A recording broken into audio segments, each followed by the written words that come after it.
Hello everyone, welcome back to the next video. In this video we will be looking into how to create an ice cream in Blender. So let's get started. So I'll just enable my screencast keys first. So here I have screencast keys. So whatever keyboard key if I type, it should be available to you for you to see on the left hand side corner. So I'll just press X to delete this particular cube. Then let's go add mesh cylinder, go to edit mode, then I'll just press on this minus y axis. We'll select the bottom vertices over here and just scale it in. Okay, I think not everything is selected. For that we just need to enable wireframe mode. Now it will select everything, scale it in. Then we need to select the top vertices, GZ or GZ, whatever you call it, to move it up like this. Then we need to add some loop cuts. So I'll just select this loop cut option. I'll add a loop cut and I'll just change this value to 20. So it has added those loop cuts. Maybe I think 20 seems too much. I'll just make it 16, I guess. Yeah. So once I have added loop cut, I'll just do Shift D to duplicate it, P selection, then go back to object mode, select the second duplicated cylinder, then again go back to edit mode. Then A to select everything, face, poke faces, option J or alt J wherever you are on. Or like if you are on Mac OS, you will use option J. If you are on Windows, you will use alt J. Then let's go back to modifiers, add a wireframe modifier, and we'll just change the thickness to 0.047. Then we'll select the original cone. So I'll just go back to object mode, select the original cylinder which I have. I'll just go back to viewport shading. Then I'll go back to edit mode again. We'll select the bottom face. So I'll just go to face mode. Okay, I do have this loop cut enabled. I'll just get rid of this loop cut. I'll just press by pressing this Command B to bevel it, not this, just a little, something like this, and I'll just add 2 segments. So yes, this looks okay to me. Then we need to select the top face. So I'll just select top face, I'll just zoom out a little, then ES, extrude it and scale it outwards, then extrude it up. So E, then ES to extrude it inwards,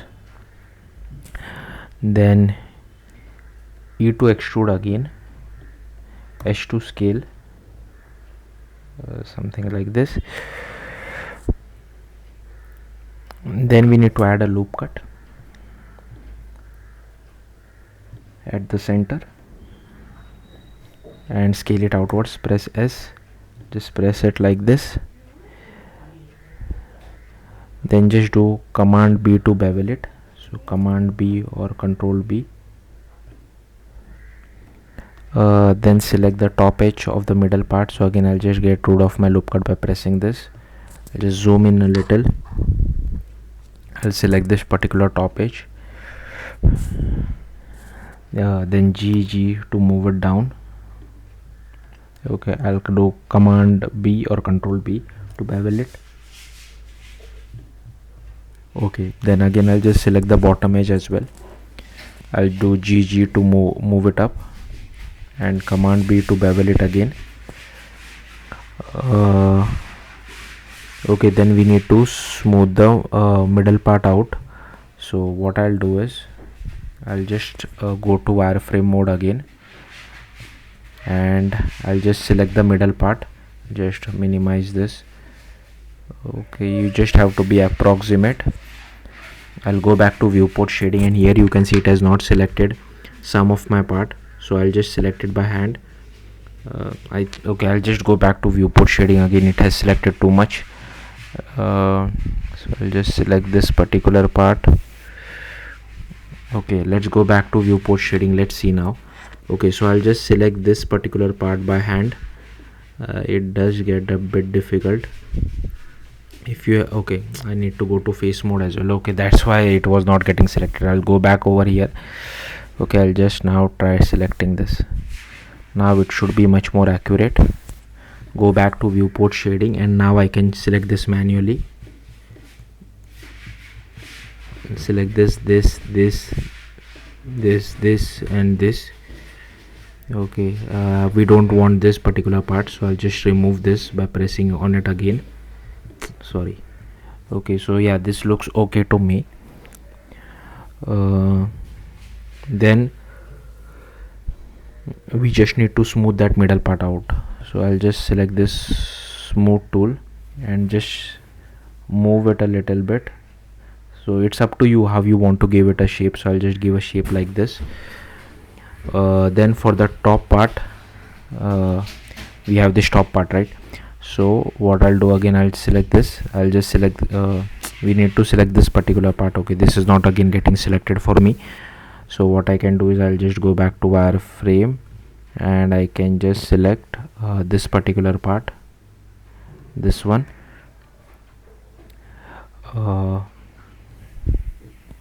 Okay, I'll just come back over here. I'll just deselect this. We just need to select this particular part, and I'll just select it manually. Maybe I should have made this a little bit bigger, but I guess that's fine. Okay, I'll select this and this. Okay, then we need to right click, then Option S or Alt S to scale it outwards, then loop cut in the center. I'll just come add a loop cut at the center, then scale it just a little bit, not much.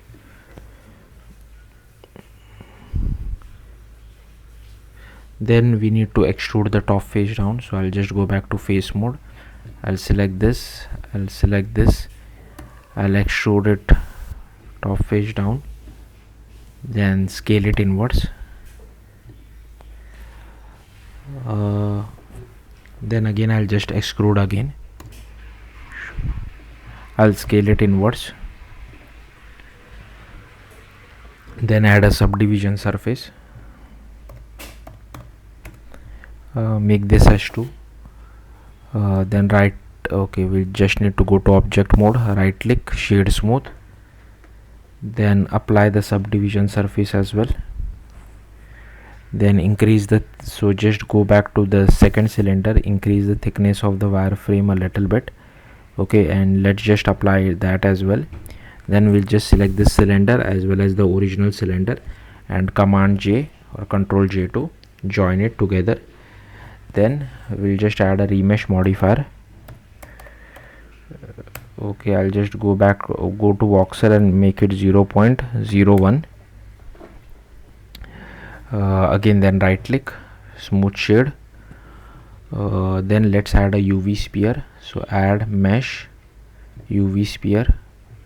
Okay, I'll just zoom out a little. I'll move this up, and I'll just select our cylinder. I'll just scale it down. I'll just take this cylinder. Okay, I'll just scale it down a bit as well, and I'll move it like this. Okay, looks okay to me. Then make sure you have selected your UV sphere. Go to edit mode, and we'll just go to wireframe again, and here we'll just select the bottom part. Okay, and again you can see it hasn't selected it properly for me. So for the rest of the part, I'll just select it manually by pressing shift. Just select this faces. I'll select this faces, and this faces. Then right click, S shift Z. Okay, and scale it little bit outside. Make sure it doesn't go beyond our cylinder. Then again smooth it out, so we can use the smooth tool. I'll just move it like this. Again, the shape depends on you, how you want it, so I'll just move it like this. This looks okay. Then just do S and Z to move it a little bit up. Then A to select everything, right click, subdivide. Then again let's just go to wireframe and let's select the bottom part only which we have. Okay, wait, I think it is getting a little bit messed up. So something like this. Just select this one, and if you see, it hasn't selected this particular part, so I'll just select this one as well. Select this, I'll select this, I'll select this one, I'll select this, I'll select this, select this as well.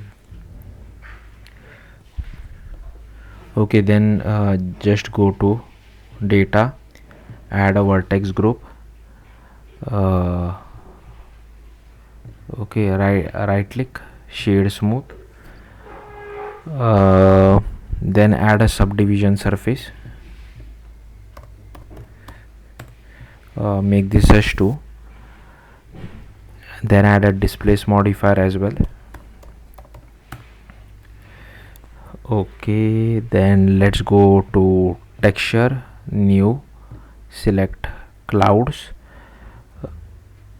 Then let's change the size a little bit. Let's scroll down, change this to 0.17 and change the depth maybe to 7. Okay, then let's go back to displace modifier. Inside our vertex group, let's just add that group and change the strength to 0.3. I think, yeah, that's it for the ice cream. Let's add some colors to this. So I'll just select our cylinder, I'll go to material, I'll just select this viewport shading, I'll select new, I'll click on color and I'll give it some, yeah, something like this looks okay to me. Now for this I'll just select the sphere. Now this is a bit complicated, I mean it's not that complicated, so just click on this new. Okay, go to shading workspace. Then let's first add a wave texture, so add wave texture over here, and I'll just zoom out a little, just move it to this side. Okay, and let's add a noise texture as well. Move the noise texture below. Now inside the wave texture, change the scale to 1, distortion to 13, detail scale is 1. Yeah, this should be fine. And inside the noise texture, let's change the scale to 22, detail is 2, this is 0.5, 20, this looks fine. Okay, then let's add a color ramp. So add a color ramp for this one. Sorry, just need to move it down a bit. Okay, and I'll add one more color ramp. I'll just move this a little bit up. Okay, I think things would be more clearer. Just add a color ramp over here as well. Then I will add a bump. I'll just add it over here. Then I'll just join the normal to this particular normal, and for the strength of our bump I'll just change it to 0.2. Okay, then I'll just join the color to this height, and I'll just join this color to FAC. Then here inside view texture I'll join the color to FAC as well, and for this I'll just join the color to our base color. Now what we can do is, if you see, we get something like this. I'll just change the color, so just select this one, first one. Okay, I'll just select this, I'll move this up, and I'll make this a bit pink. Okay, and for the second part I can just move this a little bit If you want, you can see the color changes. So I'll just play around with this. If you want to add one more color, you can do that as well. Now the problem is, yeah, this looks fine. Problem is, like I have covered this many a times, like we can't directly export it in GLTF format because it does not understand procedural textures. So we have to convert it to an image. So what we need to do is first go to UV editing, select our sphere, and here just press U, smart UV project, click on wrap, then go to shading workspace, and here you will have to add an image editor. Okay, I'll just make it a little bit big. Click on new image, then zoom out a little bit. If you see the image name is untitled, so if you want to give it some proper name, you can do that as well. Then